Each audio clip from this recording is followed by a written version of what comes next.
As Stamford's urban center continues to grow, residents have expressed concerns about the cement and steel sprawl that has taken hold of the city. That's why It's Relevant decided to investigate.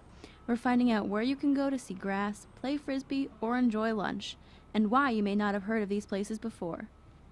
As the residential population grows, transitioning downtown and the center of the city from an area that people from the suburbs drive to for employment to a neighborhood that people live in and have all their daily needs get met and have activities in the evenings and on the weekends, activating every stretch of the streetscape will be increasingly important, because those places that are dominated by parking garage facades and are dominated by exclusively office uses, those places will basically turn out the lights at nighttime, and those will not be places where people feel comfortable going in the evening or on the weekends. So over the years, planners and downtown developers and city residents recognize that separating people walking around from the street was not really the best strategy for activating a downtown.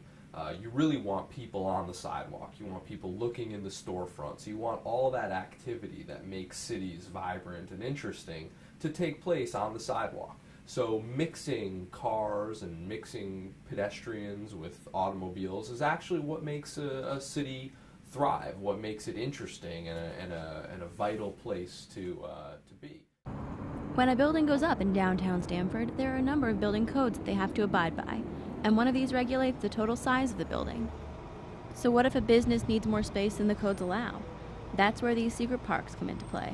So there was a range of amenities that were options for buildings to provide in exchange for increased density, and some of them took advantage of others in addition to the parks. There's several community rooms downtown that are publicly accessible, but these elevated parks were probably most taken advantage of because they provided co-benefits. In total, the City of Stamford allows 15 different amenities a building can include, so the zoning board will allow them more space.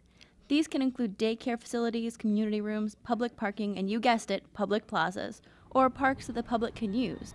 The trick is that not many of us know about them. To be in front of the building, and you have to see the little sign that says, public plaza inside, open during, sun up. You have to know to go into the lobby. You have to feel comfortable enough walking up 4 flights of stairs deeper into the lobby of the building.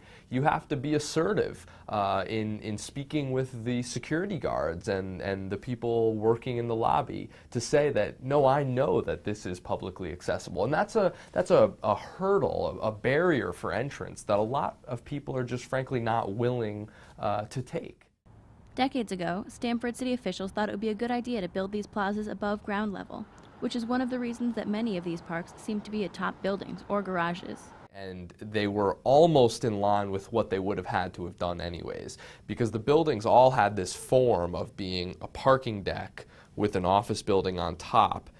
Either that office building was going to be looking down on parking or down on the roof of a parking deck, or that office building was going to be looking down on a nice green space that employees could look out on and maybe even have lunch in on a nice day. So there was kind of this nexus between what the city was asking for in exchange for increased density and what would add value to the building on its own.